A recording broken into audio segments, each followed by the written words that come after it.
Hi, welcome back to my channel.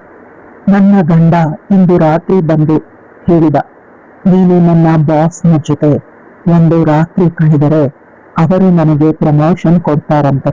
ನನ್ನ ಕೈಯಲ್ಲಿದ್ದ ಪಾತ್ರೆಯನ್ನ ಕೆಳಗೆ ಬೀಳಿಸಿದೆ, ಬೆಚ್ಚಿ ಬಿದ್ದೆ. ಅವನ ಕಾಲರನ್ನ ಹಿಡ್ಕೊಂಡು ಅವನ ಕೆನ್ನೆಗೆ ಚೆನ್ನಾಗಿ ಬಾರಿಸಿದೆ. ನೀನು ನನ್ನ ಗಂಡನ ಅಥವಾ ತಲೆ ಹಿಡ್ಕನ ಅಂತ. ಅವನು ಇಲ್ಲವಾದ್ರೆ ಕೆಲಸದಿಂದ ತೆಗೆದು ಹಾಕ್ತಾರೆ. ತುಂಬಾ EMI ಕಟ್ಟಬೇಕು. ನಾವು ಬೀದಿಗೆ ಬರ್ತೀವಿ.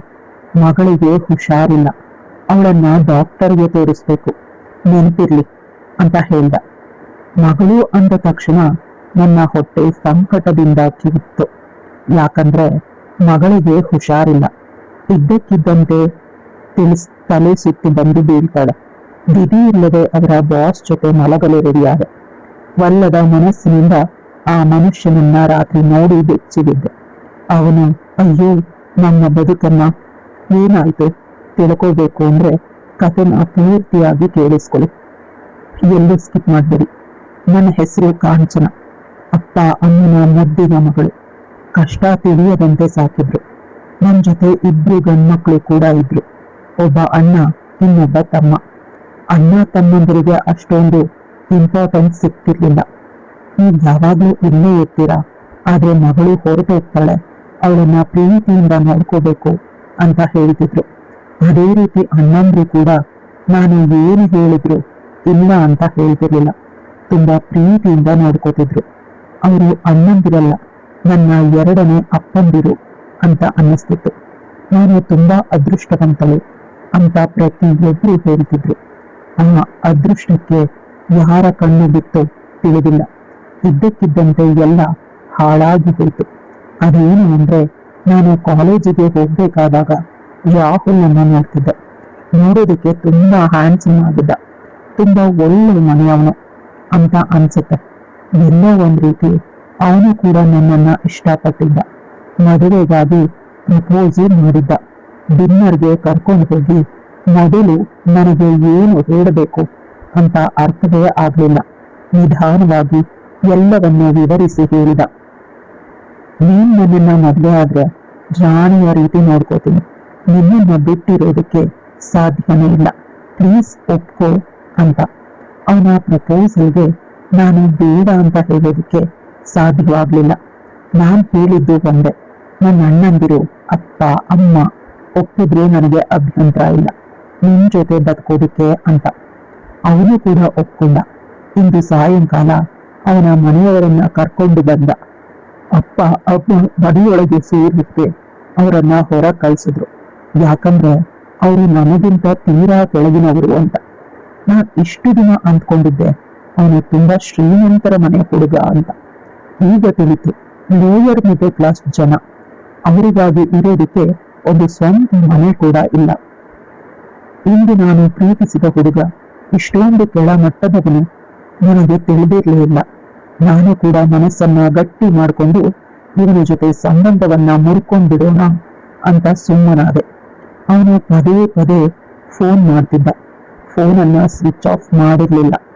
ನನ್ನ ಅಣ್ಣಂದ್ರು ಅಪ್ಪ ಅಮ್ಮ ಅವರಿಗೆ ಬೇಸರವಾದ್ರೆ ನನಗೂ ಬೇಸರವಾದಂತೆ. ಮುಂದೆ ನಾನು ನನ್ನ ಮದುವೆ ಆದ್ರೆ ಅವ್ರು ಯಾರೂ ನನ್ನನ್ನ ಸೇರ್ಸೋದಿಲ್ಲ. ಅದಕ್ಕಿಂತ ಇವನೊಬ್ಬನನ್ನೇ ಕಳ್ಕೊಂಡ್ಬಿಡೋದು ಉತ್ತಮ ಅಂತ ಸುಮ್ಮನಾದೆ.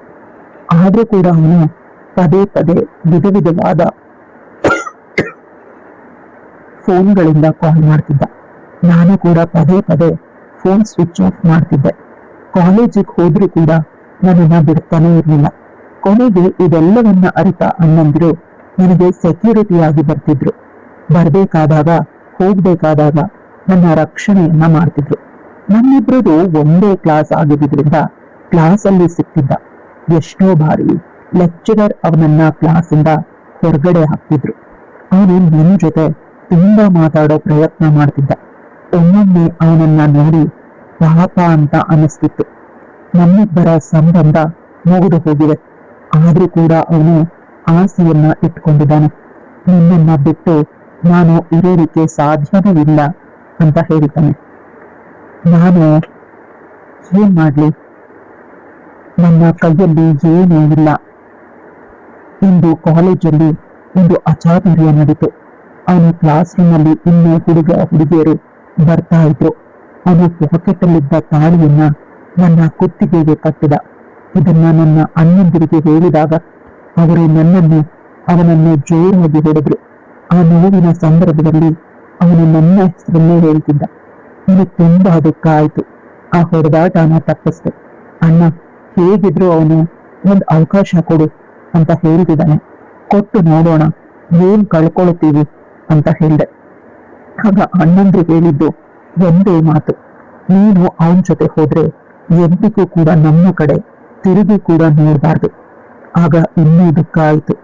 ಒಂದು ಮಾತು ಮಾತ್ರ ಸತ್ಯ, ಅಣ್ಣಂದಿರಾಗಲಿ ಅಪ್ಪ ಅಮ್ಮ ಸ್ವಲ್ಪ ದಿನ ಮಾತ್ರ ನನ್ನನ್ನ ಬಿಟ್ಟು ಇರೋದೇ ಇಲ್ಲ, ಬಂದೇ ಬರ್ತಾರೆ ಅನ್ನೋ ಧೈರ್ಯದಿಂದ ರಾಹುಲ್ ಜೊತೆ ಅವರ ಮನೆಗೆ ಹೋದೆ.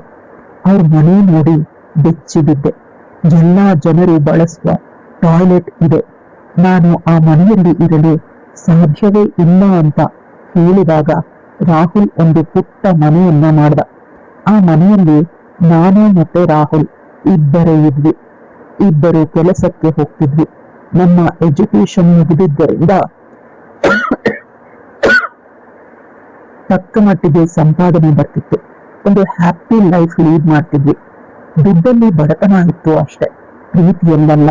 ನನಗೊಂದು ಮುದ್ದಾದ ಹೆಣ್ಣು ಮಗು ಹುಟ್ಟಿದ್ದು ಮದುವೆಯಾದ ವರ್ಷಕ್ಕೆ. ಆಗ ನಾನು ನನ್ನ ಕೆಲಸನ ಸಂಪೂರ್ಣವಾಗಿ ಬಿಟ್ಬಿಟ್ಟೆ. ಮಗಳ ಲಾಲನೆ ಪಾಲನೆಯಲ್ಲಿ ನನ್ನ ಗೆಳತಿ ಹತ್ರ ಅಪ್ಪ ಅಮ್ಮನಿಗೆ ನನ್ನ ವಿಷಯನ ತಿಳಿಸು ಅಂದಾಗ ಅಪ್ಪ ಅಮ್ಮ ನನ್ನ ಪಾಲಿಗಳು ಸತ್ ಹೋಗಿದ್ದಾಳೆ, ಎಂದಿಗೂ ಕೂಡ ನಮ್ ಕಡೆ ತಿರುಗಿ ನೋಡ್ಬೇಡ ಅಂತ ಹೇಳಿದ್ರು ಅಂತ ನನ್ನ ಗೆಳತಿ ಬಂದು ಹೇಳಿದ್ಲು. ನಾನು ಜೋರಾಗಿ ರಾತ್ರಿ ಪೂರ್ತಿ ಅತ್ತೆ. ಇಲ್ಲಿಂದ ನನ್ನ ಕಷ್ಟದ ದಿನಗಳು ಶುರುವಾಯಿತು. ಯಾಕಂದ್ರೆ ರಾಹುಲ್ ಮಾತ್ರ ಸಂಪಾದನೆ ಮಾಡೋದು. ನಾನು ಮನೆಯಲ್ಲೇ ಇರೋದ್ರಿಂದ ಮೇಂಟೆನೆನ್ಸ್ ಮಾಡೋದಕ್ಕೆ ಸಾಧ್ಯವಾಗ್ತಿರ್ಲಿಲ್ಲ. ಮಗಳಿಗೆ ಅನಾರೋಗ್ಯ ಜಾಸ್ತಿ ಆಗಿದೆ. ರಾಹುಲ್ ಕೂಡ ಮೊದಲ ಪ್ರೀತಿಯಿಂದ ನನ್ನನ್ನ ನೋಡ್ಕೊಳ್ತಿಲ್ಲ.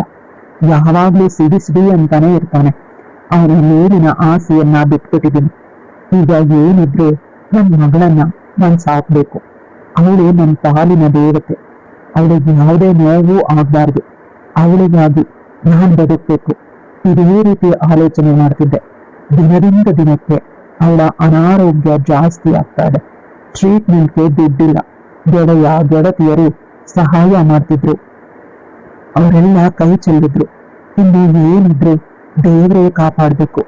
ರಾಹುಲ್ಗೆ ಸಾಕಾಗಿ ಹೋಗಿದೆ. ಇಂದು ಬಂದು ಅವನು ಹೇಳಿದ ಮಾತನ್ನ ಕೇಳಿ ನಾನು ಬೆಚ್ಚಿಬಿದ್ದೆ. ನಮ್ಮಿಬ್ಬರಿಗೆ ಏನಾದರೂ ತಿನ್ನಲು ತೆಗೆದುಕೊಂಡು ಬಾ, ಮಗಳು ಮಲಗಿದ್ದಾಳೆ, ಸ್ವಲ್ಪ ಹೊತ್ತು ಇಬ್ಬರು ಕ್ವಾಲಿಟಿ ಟೈಮ್ ಸ್ಪೆಂಡ್ ಮಾಡೋಣ ಅಂತ ರಾಹುಲ್ ಹೇಳಿದ. ನಾನು ಖುಷಿಯಿಂದ ಅವನಿಗೆ ಇಷ್ಟವಾಗುವ ಪಕೋಡ ಮಾಡಿಕೊಂಡು ಬಿಸಿ ಬಿಸಿ ಕಾಫಿ ತೆಗೆದುಕೊಂಡು ಹೋದ ನಂತರ ಅವನು ಕೂಡ ಮೊದಲಿನಂತೆ ಇರಲಿಲ್ಲ. ಸ್ವಲ್ಪ ಖುಷಿಯಾಗಿ ಇದ್ದ, ಅಥವಾ ಖುಷಿ ಇರುವ ರೀತಿ ನಾಟಕ ಮಾಡುತ್ತಿದ್ದ. ತುಂಬಾ ದಿನಗಳೇ ಆಗಿತ್ತು ಮಗಳು ಹುಟ್ಟಿದ ಮೇಲೆ ಅವನು ಈ ರೀತಿ ಇದ್ದಿತ್ತು. ನನ್ನನ್ನು ಅವನ ತೊಡೆಯ ಮೇಲೆ ಕೂರಿಸಿಕೊಂಡು ನನ್ನ ಕೆನ್ನೆಗೆ ಕತ್ತಿಗೆ ಮುತ್ತುಗಳನ್ನು ಕೊಟ್ಟ.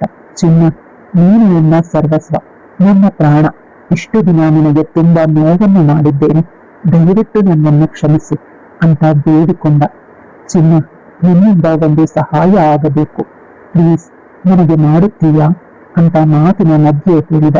ನನಗೆ ಅರ್ಥವಾಯಿತು ಅವನು ಇಷ್ಟೊಂದು ಸ್ವೀಟ್ ಆಗಿ ಹೇಗೆ ಇದ್ದ ಅಂತ.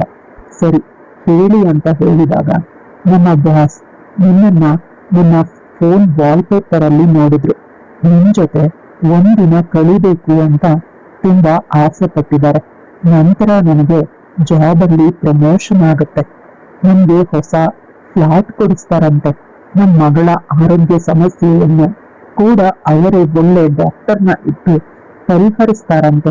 ಪ್ಲೀಸ್ ಇದಕ್ಕೆ ಒಪ್ಕೋ ಅಂತ ಹೇಳಿದ. ಅವ್ನು ಹೇಳ್ತಿರ್ಬೇಕಾದಾಗ ನನಗೆ ತಲೆ ತಿರುಗಿದಂತಾಯ್ತು. ನನ್ನ ಕೈಯಲ್ಲಿದ್ದ ಪಾತ್ರೆನ ಕೆಳಗ್ಬಿಟ್ಟೆ. ರೂಮ್ಗೆ ಹೋಗಿ ಬಾಗ್ಲನ್ನ ಹಾಕೊಂಡು ಮಲ್ಕೊಂಡೆ. ಮಗಳನ್ನ ಗಟ್ಟಿಯಾಗಿ ತಕ್ಕೊಂಡು ರಾತ್ರಿ ಪೂರ್ತಿ ಮಗಳು ಪ್ರಜ್ಞೆ ತಪ್ಪಿ ಬೀಳ್ತಿದ್ಲು. ಪುನಃ ಸ್ವಲ್ಪ ಹೊತ್ತಿಗೆ ಸರಿ ಹೋಗ್ತಿದ್ಲು. ಇದು ಅವಳ ಇತ್ತೀಚೆಗೆ ಸಹಜವಾದ ಆರೋಗ್ಯ ಸಮಸ್ಯೆ ಆಗಿದೆ. ಆದ್ರೆ ಬೆಳಗಿನ ಜಾವ ಪ್ರಜ್ಞೆ ತಪ್ಪಿದವಳು ಯಾವ ಫಸ್ಟ್ ಏಡ್ ಮಾಡಿದ್ರೂ ಕೂಡ ಎಚ್ಚರವಾಗ್ಲೇ ಇಲ್ಲ. ಆಗ ಜೋರಾಗಿ ಗಂಡನ ಕಡೆ ಕಿರಿಸ್ತು. ಅವರು ಬಂದು ಭಯದಿಂದ ಮಗಳನ್ನ ಆಸ್ಪತ್ರೆಗೆ ಕರ್ಕೊಂಡು ಹೋದ್ರು.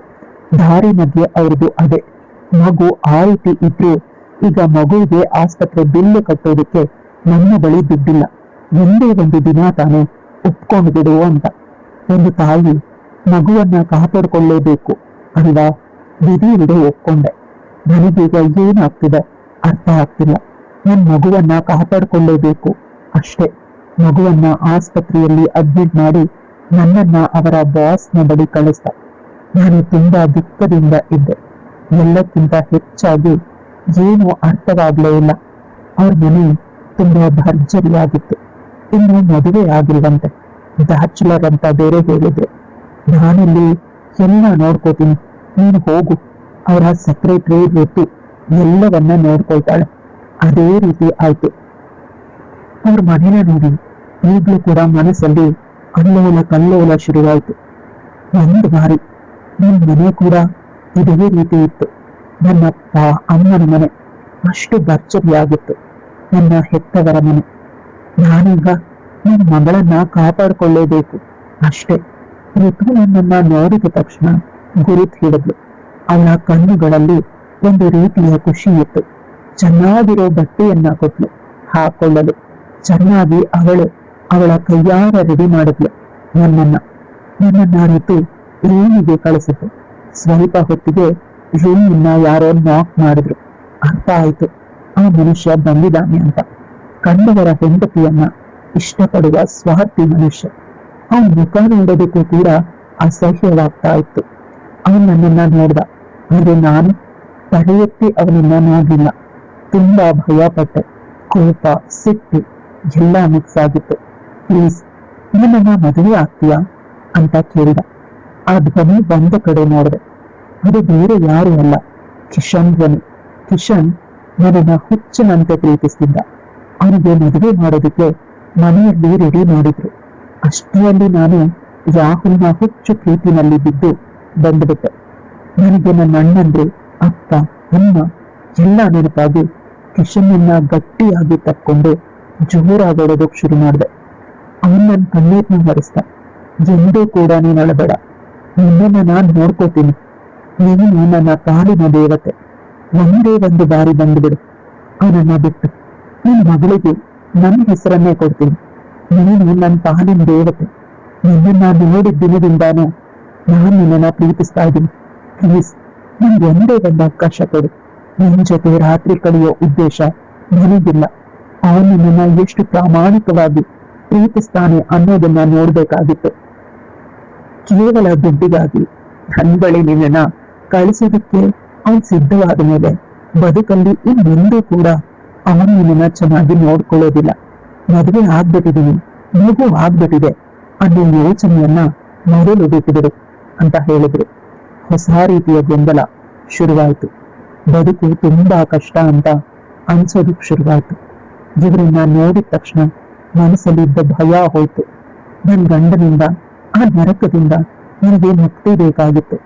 ಅವ್ನು ಯಾವಾಗ ನಿನ್ನನ್ನ ನನ್ ಬಾಸ್ ಜೊತೆ ಮಲಗೋದಕ್ಕೆ ಕಳಿಸ್ತೀನಿ ಅಂದನೋ ಆಗ್ಲೇ ನಾನು ಸಂಪೂರ್ಣವಾಗಿ ಕಾಂಚನ ಹೋಗಿ ಹೋದೆ.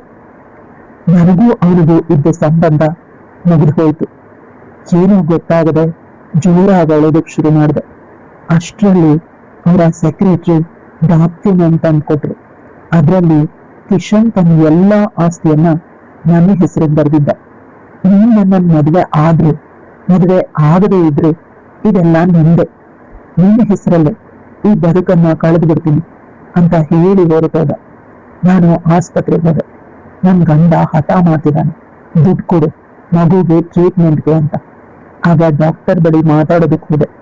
ಆಗ ಡಾಕ್ಟರ್ ಹೇಳಿದ್ರು, ಈ ಮಗುಗೆ ಯಾವುದೋ ಸಿಡೇಷನ್ ಟ್ಯಾಬ್ಲೆಟ್ ಅನ್ನ ಹಾಕ್ತಿದ್ದಾರೆ, ಪದೇ ಪದೇ ಪ್ರಜ್ಞೆ ತಪ್ಪುವಂತೆ. ನೀವು ನಿಮ್ಮ ಮಗುವಿಗೆ ತಾನೇ ಊಟ ಮಾಡಿಸೋದು, ಮತ್ತೆ ಇನ್ಯಾರು ಅಂತ ಕೇಳಿದ್ರು. ಆಗ ನನ್ ಗಂಡ ನೆನಪಾದ. ನಿನ್ನೆ ರಾತ್ರಿ ಮನೆಗೆ ಬೇಗ ಬಂದಿದ್ದ.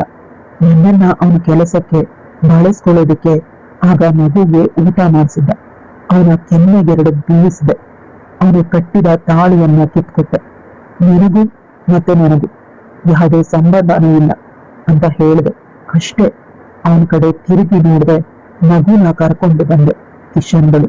ಅವನಿಗೆ ಆಶ್ಚರ್ಯ ಆಯ್ತು. ನನ್ನನ್ನು ನೋಡಿ ಗಟ್ಟಿಯಾಗಿ ತಕ್ಕೊಂಡ. ನನ್ನ ಮಗುವನ್ನ ಕೂಡ ನಡೆದ ಎಲ್ಲಾ ವಿಷಯವನ್ನ ತಿಳಿಸ್ದೆ. ನನಗೆಲ್ಲ ಗೊತ್ತು. ಅವನ ಬಗ್ಗೆ ವಿಚಾರಿಸೋದಕ್ಕೆ ಒಬ್ಬ ಡಿಟೆಕ್ಟಿವ್ ಅನ್ನ ಬಿಟ್ಟಿದ್ದೆ. ಅವನು ವಿಷಯ ತಿಳಿಸ್ದ ಅಂತ ಹೇಳಿ ಡೈವೋರ್ಸ್ ಪೇಪರ್ನ ಕೊಟ್ಟ. ಅವನಿಗೆ ಸ್ವಲ್ಪ ದುಡ್ಡು ಕೊಟ್ಟ ತಕ್ಷಣ ಈ ಪೇಪರ್ಗೆ ಸೈನ್ ಮಾಡ್ದ. ಆಸ್ತಿ ಏನಾದ್ರೂ ಕೊಡ್ತಾರೆ ಅಂತ ನಿನ್ನನ್ನ ಬುಟ್ಟಿಗೆ ಹಾಕೊಂಡಿದ್ದು ಅಷ್ಟೇ. ನಿನ್ನ ಮೇಲೆ ಎಂದೂ ಪ್ರೀತಿ ಇಲ್ಲ. ಮಗು ಆದ್ಮೇಲೆ ಕೂಡ ನಿನ್ ಮನೆಯವರು ಬಂದೇ ಇಲ್ಲ. ಅದಕ್ಕೆ ನಿನ್ನ ಸೌಂದರ್ಯವನ್ನ ಮಾರುಕಟ್ಟೆಯಲ್ಲಿ ಇಡೋದಕ್ಕೆ ಅವನೇ ತುಂಬಾ ಜನ ದೊಡ್ಡ ದೊಡ್ಡ ಶ್ರೀಮಂತರನ್ನ ಸಂಪರ್ಕಿಸಿದ್ದ. ಈ ವಿಷಯ ನನಗೆ ಗೊತ್ತಾಗಿ ನಾನೇ ಮೊದಲು ಮಾತನಾಡಿದ್ದು. ಅವನ ಬಲಹೀನತೆಯನ್ನ ಬಳಸ್ಕೊಂಡು ನಿನ್ನನ್ನ ಕೆಟ್ಟದಾಗಿ ಬೆಳೆಸ್ಕೊಳ್ಳೋ ಉದ್ದೇಶ ಇಲ್ಲ. ಆ ನರಕದಿಂದ ಪಾರು ಮಾಡುವ ಉದ್ದೇಶ ಅಷ್ಟೇ ಇದ್ದಿತ್ತು ಅಂತ ಹೇಳಿದ್ರು. ನನಗೂ ಇನ್ನು ಕಣ್ಣೀರು ನಿಂತಿಲ್ಲ. ನಂತರ ಅಪ್ಪ, ಅಮ್ಮ, ಅಣ್ಣಂದ್ರು ಎಲ್ರೂ ಬಂದ್ರು. ಕಿಶನ್ ಬರ ಹೇಳಿದ್ದ ಅಂತ ಹೇಳಿ ನನ್ನನ್ನ ಎಲ್ರು ಗಟ್ಟಿಯಾಗಿ ತಕ್ಕೊಂಡು ಅಳೋದಕ್ ಶುರು ಮಾಡಿದ್ರು. ಎಷ್ಟು ದಿನ ಆಯ್ತು. ಮುಂದೆ ಒಂದ್ ಫೋನ್ ಮಾಡಿದ್ರು ಕೂಡ ನಾವೆಲ್ಲ ನಿನ್ನ ಬಳಿ ನೋಡ್ ಬರ್ತಿದ್ವಿ. ಆಗ ಅಮ್ಮನ ಮುಖ ನೋಡಿ ಹೇಳಿದೆ, ನನ್ ಗೆಳತಿ ಬಳಿ ಹೇಳ್ ಕಳಿಸಿದ್ದೆ ಅಮ್ಮ, ನೀನ್ ಬರ್ಬೇಡ, ನನ್ ಬಾಲುಗಳು ಸತ್ ಹೋಗಿದ್ದಾಳೆ ಅಂತ ಹೇಳಿದ್ರಂತೆ. ಅಮ್ಮ ಆಶ್ಚರ್ಯವಾಗಿ ನೋಡಿದ್ರು. ಇಲ್ಲ ಕಂದ, ನಿನ್ ತಾಯಿ ನಿನ್ ಬಳಿ ಸುಳ್ಳು ಹೇಳ್ತಾಳ? ಯಾರೂ ಬಂದಿಲ್ಲ. ನನ್ ಗೆಳತಿ ಕೂಡ ಸುಳ್ಳು ಹೇಳಿದಾಳೆ. ದುಃಖ ಆಯ್ತು. ಈಗ ನಾವೆಲ್ಲ ಬಂದಿದೀವಿ. ಇನ್ನೇನು ನಿನಗೂ ಮತ್ತೆ ಕಿಶನ್ಗೆ ಮದುವೆ ಮಾಡ್ತೀವಿ, ಗ್ರ್ಯಾಂಡ್ ಆಗಿ, ಅದ್ದೂರಿಯಾಗಿ ಅಂತ ನನ್ನ ದೊಡ್ಡಣ್ಣ ಹೇಳ್ದ. ನಾನು ಆಶ್ಚರ್ಯವಾಗಿ ಎಲ್ಲರ ಮುಖ ನೋಡಿದೆ. ಎಲ್ಲರೂ ನಕ್ರು. ಈ ಬದುಕು ಸಾರ್ಥಕ ಅಂತ ಅನ್ನಿಸ್ತು. ನಾನು ನನ್ನವರಿಗೆ ಮೋಸ ಮಾಡಿದ್ರು ನನ್ನವರು ನನ್ನನ್ನ ಬಿಟ್ಟಿಲ್ಲ. ನನ್ನ ಮಗುವನ್ನ ಎಲ್ರೂ ಎತ್ಕೊಂಡು ಆಟ ಆಡಿಸಿದ್ರು. ಒಮ್ಮೊಮ್ಮೆ ಈ ಬದುಕು ಸಾಕು ಅಂತ ಅನ್ಕೊಳ್ತಿದ್ದೆ. ಆದ್ರೆ ಆ ಭಗವಂತ ನನಗಾಗಿ ಸುಂದರವಾದ ಬದುಕನ್ನೇ ಇಟ್ಟಿದ್ದಾನೆ. ಅದು ನನ್ನ ಕರ್ಮವೇನೋ. ಸ್ವಲ್ಪ ದಿನ ಕಷ್ಟಪಟ್ಟೆ, ಆದ್ರೆ ಇನ್ನೆಂದೂ ಕೂಡ ನನ್ನ ಬದುಕು ಕಷ್ಟದಿಂದ ಇರೋದಿಲ್ಲ, ಸುಖದಲ್ಲೇ ಇರುತ್ತೆ. ಯಾಕಂದ್ರೆ ಈಗ ಇರೋರೆಲ್ಲ ನನ್ನವರು, ನನ್ನ ಹೆತ್ತವರು, ನನ್ನ ಹೊಡ ಹುಟ್ಟಿದವರು, ನನ್ನ ಅಣ್ಣಂದ್ರು. ತಂದೆಯ ಬದುಕು ಸರಿ ಹೋಗುವವರೆಗೂ ನಾವು ಮದುವೆ ಆಗೋದೇ ಇಲ್ಲ ಅಂತ ಇನ್ನೂ ಒಬ್ಬರೂ ಮದುವೆ ಆಗಿಲ್ಲ. ನನಗಾಗಿ ಕಾದಿದ್ದಾರೆ. ಅವರಿಗಾಗಿ ನಾನು ಬದುಕಬೇಕು. ನನ್ನನ್ನ ಪ್ರೀತಿಸುವವರಿಗಾಗಿ ಬದುಕಬೇಕು. ಕಿಶನ್ಗಾಗಿ, ನನ್ನ ಮಗುವಿಗಾಗಿ ಬದುಕಬೇಕು. ಕಥೆ ಇಲ್ಲಿ ಮುಗಿಯುತ್ತೆ. ಕಥೆ ಇಷ್ಟ ಆಗಿದ್ರೆ ಲೈಕ್, ಶೇರ್, ಕಮೆಂಟ್ ಮಾಡೋದನ್ನ ಮರಿಬೇಡಿ. ಇಂತಹ ಇನ್ನಷ್ಟು ಇಂಟ್ರೆಸ್ಟಿಂಗ್ ಕಥೆಗಳಿಗಾಗಿ ನನ್ನ ಚಾನೆಲ್ನ ಸಬ್ಸ್ಕ್ರೈಬ್ ಮಾಡ್ಕೊಳ್ಳಿ.